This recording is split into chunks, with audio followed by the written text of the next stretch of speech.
In the PDP unending season of intrigues, but let's interrogate this matter further. Join us in the studio is a member of the PDP who has played a leadership role in one capacity or the other. I'm talking about Timothy Osadolo. Timothy, thank you for joining us. You saw that report, and that's latest from your party. At least that was held yesterday. What is the other position? Because two key statements came to mind there.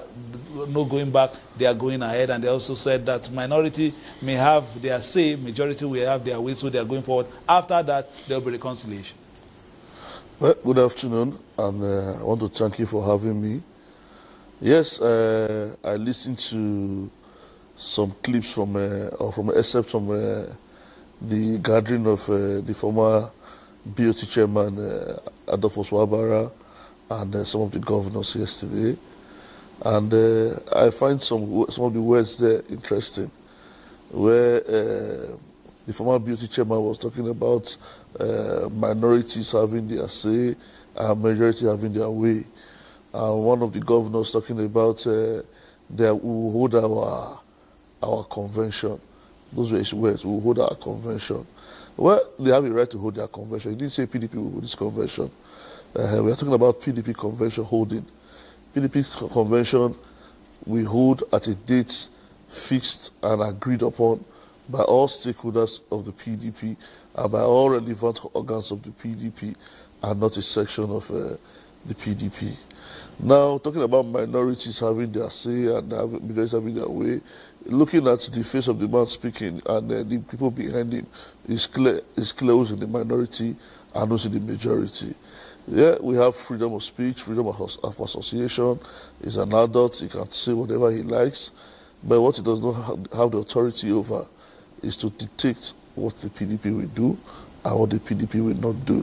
Now, even one of his leaders, a governor said, we will have our convention. That is their convention.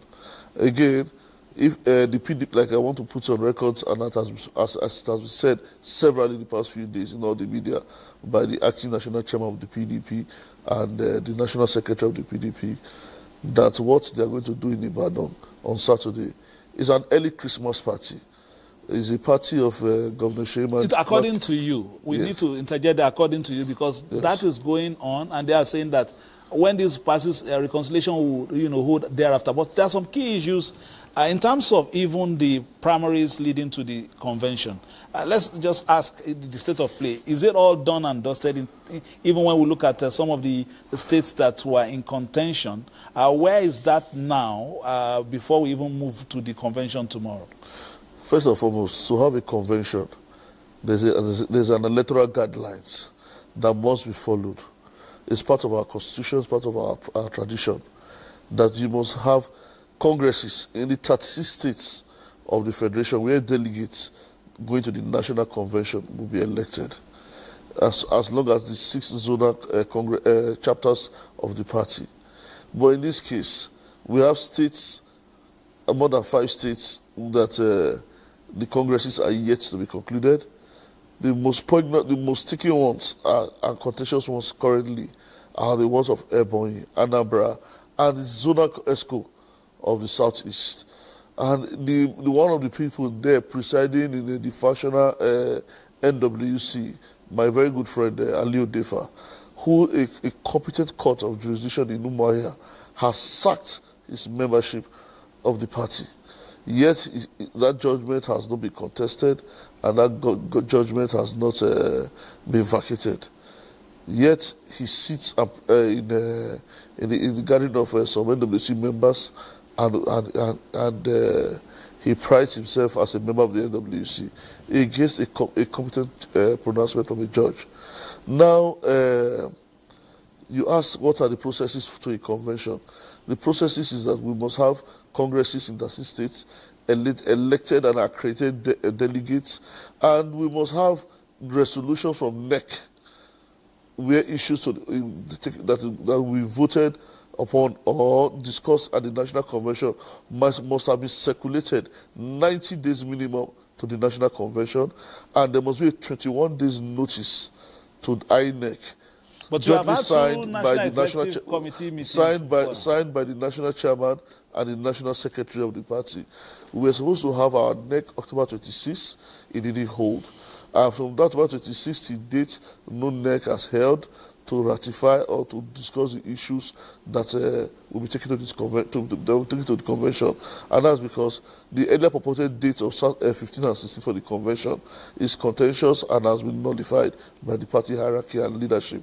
Therefore, those people who have not left their various states as delegates, they are advised to stay home. That is from your own. Those that are in the party mood and to go and do one main Ibadan, they are free to go.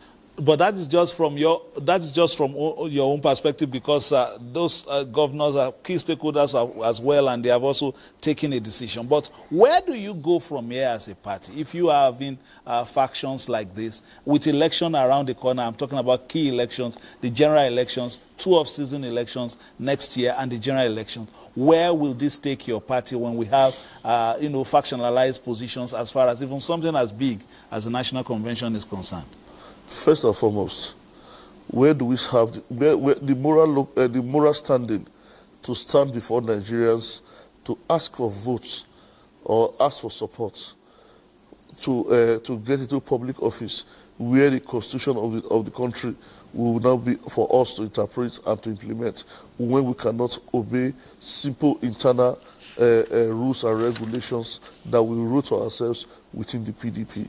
A party that is yet to be able to operate and abide by the rules it wrote for itself. Upon which locus do we now ask to be given the permission or the right to operate the constitution or interpret the constitution of the Federal Government of Nigerians, or to preside over it for the benefit of all Nigerians?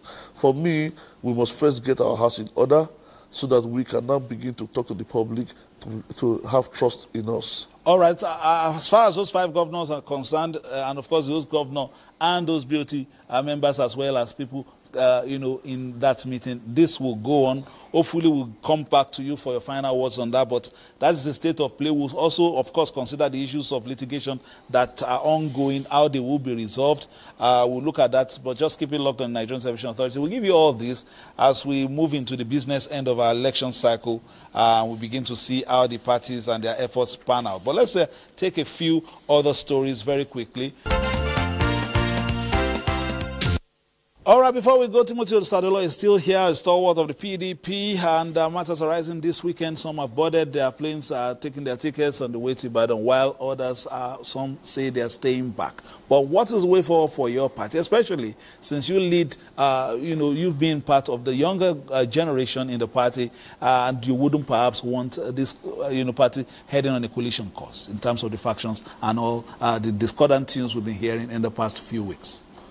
For me, since January, for quite some time now, I have always insisted and I've always prayed and asked the leadership of the party on both sides or triple side or all sides of the divides. Let's always remove our heads from the clouds. Let's come down from our high horses and let's sit down and judge on the best possible way forward to champion the affairs of this party. We cannot continue to go to court and use litigations against ourselves. We must be able to sit down like a family, resolve our issues, and work and grow with it and learn from it. But this one they are going to Ibadan, and this one is cancelling it, is not the way forward. The way forward is that this Ibadan exercise can be put on hold while we do internal reconciliations. All right, those have your, words on the show, and of course we're also getting, the statements from the other side. We'll see what happens. Not forgetting also the litigations in place. We'll see how everything, turns out. Later on, of course, we'll be giving you updates, and of course, we would also come for a recap later next week. Between now and then, do play your politics for the greater good.